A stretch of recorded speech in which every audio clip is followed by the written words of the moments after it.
Kamala Harris's presidency would likely usher in a distinct foreign policy doctrine which would build upon her experiences as vice president.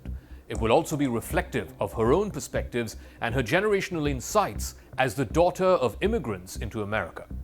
This doctrine would also address ongoing conflicts like the Russia-Ukraine war, the Israel-Hamas conflict, while at the same time navigating the complex relationship between America and China.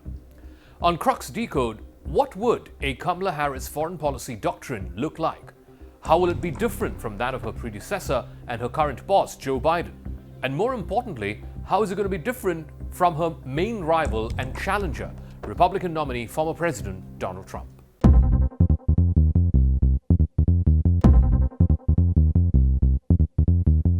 Harris has consistently supported Ukraine in its struggle against Russian aggression. She is aligned with the Biden administration's commitment to NATO as well as America's European allies. Her foreign policy would likely emphasize the continued military aid to Ukraine and the economic sanctions against Russia. She will be forceful in underlining the American stance that territorial integrity must be respected. Harris's approach would focus on multilateral diplomacy, working closely with NATO allies to ensure a united front against Russia. She would also likely advocate for increased aid and support for Ukraine, including advanced weaponry, which right now the Biden administration is loath to giving to Kyiv. At the same time, she will also push for a diplomatic solution which involves negotiations. She will be for a firm stance against conceding any territory to Russia. In her speeches, Harris has highlighted the importance of defending democracy globally. Now, this perspective suggests that she would pursue a strategy that not just addresses immediate military needs, but also aims to strengthen democratic institutions in Ukraine. Her administration might also prioritize rebuilding efforts in post-conflict Ukraine. Now, one of the primary distinctions between Harris and Biden in how they look at Ukraine lies in how they frame this conflict. Biden tends to view the war through a moral lens, emphasizing the battle between democracy and autocracy. He often portrays the American response as part of a broader struggle for democratic values. In contrast, Harris approaches the situation from a legal standpoint. Her focus is squarely on Russia's violation of Ukrainian sovereignty and territorial rights. Now, this difference in framing this could influence their respective strategies. For instance, Harris might be more open to negotiations that involve legal frameworks or a ceasefire agreement if it respects Ukraine's territorial integrity. Biden's personal relationship with Ukrainian President Vladimir Zelensky has been somewhat tepid. In contrast, Harris has demonstrated a more proactive approach in her interactions with Zelensky. She's met with him multiple times and actively participated in discussions about both military and humanitarian aid to Ukraine. Now, this personal relationship between Harris and Zelensky could translate into a more collaborative relationship under her leadership, and that could potentially allow for a more nuanced support which closely aligns with Ukraine's more immediate needs. Harris has also pledged to continue strong military support for Ukraine, and that is consistent with what the Biden administration has done. However, her emphasis on legality might lead her to advocate for more stringent conditions on the aid that America gives to Ukraine, and therefore accountability and transparency for where that aid is used. Now, this could involve pushing for reforms within Ukraine's military structure so as to align them with Western standards of democracy. That's not all. Harris's focus on humanitarian issues might prompt her to prioritize humanitarian as well as military support more explicitly than Biden has done.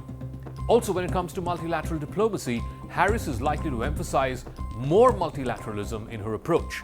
Biden right now has been focused on coalition building amongst the NATO allies. Harris and her background suggest that she might take this further, actively engaging with even non-NATO countries who have a huge stake in the conflict. And this could involve diplomatic outreach to countries in Africa or Asia, countries in the global south, including countries like India and China. On the conflict between Israel and Hamas, Harris's approach would be dramatically different from Biden's. While she has said that she respects Israel's right to defend itself, she has also said how Israel does so matters. During her vice presidency, she's shown sensitivity to Palestinian suffering. She's indicated that her administration would seek to balance support for Israel with a strong commitment to addressing humanitarian concerns in Gaza. This dual approach could involve advocating for ceasefires wherever possible and also pushing for international aid for Palestinian territories. Harris might also prioritize diplomatic initiatives that are aimed at reviving the peace talks between Israel and Palestine, recognizing that long-term stability requires addressing what is an underlying grievance. Her administration could also engage regional partners and leverage US influence to facilitate dialogue. Ultimately, she realizes that the only solution here is a two-state solution which respects both Israeli security concerns as well as Palestinian aspirations for statehood.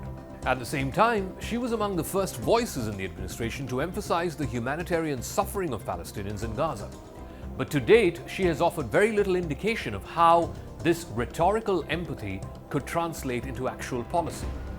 While their worldviews largely align, Harris and Biden have different personal and professional experiences which inform their decisions. Harris is the daughter of immigrants, she has an Indian mother and a Jamaican father. She is not from the Cold War generation. Biden is. And therefore, she is very mindful of the fact that the world has changed in fundamental ways over not just the last 50 years, but it has changed dramatically in the last 5 years. Harris came to Washington in 2017 as a politician who had built her career domestically as a prosecutor. The then newly minted senator from California joined the Intelligence Committee in the Senate, and that experience was critical in shaping her thinking. The committee launched a multi-year investigation looking into Russia's interference in the 2016 election. Harris's foreign policy developed through her work on intelligence and cybersecurity. She became particularly focused on international rules and norms. In fact, she's been very active in working with countries like Guatemala, El Salvador, and Honduras in pushing for the rule of law and judicial security in those countries. Her prosecutorial background is a factor in how she thinks about international issues. But when it comes to China, Harris is expected to maintain a very tough stand similar to both her predecessors, that is Joe Biden and Donald Trump. She has articulated a vision where America, not China, wins the competition for the 21st century. She's emphasized on technological leadership and cybersecurity as critical components in this. And this includes supporting American businesses while at the same time imposing restrictions on Chinese technology firms that are deemed as a threat to American security. Harris's administration would likely continue the de-risking approach initiated under Biden. What it seeks to do is to reduce vulnerabilities in supply chains without fully decoupling from China. This strategy acknowledges that China's significant role in global trade while at the same time protecting US interests, whether it's through strategic partnerships or through protecting domestic industry. Moreover, Harris's focus on multilateralism suggests that she would work closely with allies in Europe and Asia to present a united front against China, particularly in the East and South China Seas. And therefore, she could emphasize a great deal more on arrangements like the Quad, which includes India, Australia, Japan, along with the United States. Her administration could enhance cooperation in the Indo-Pacific through defense agreements, economic partnerships, and also further solidifying any alliance possible against countering Chinese influence.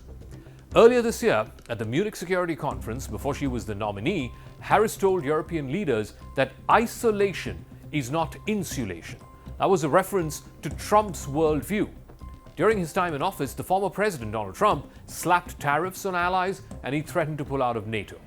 Clearly, if Harris becomes president post-November, she is not going to be insular. She might reduce American footprint when it comes to a whole host of issues. She will try and push for a ceasefire both in the Middle East as well as in Russia-Ukraine. But how far successful she may be and how far different she may be from her predecessor Joe Biden, that is still an open question.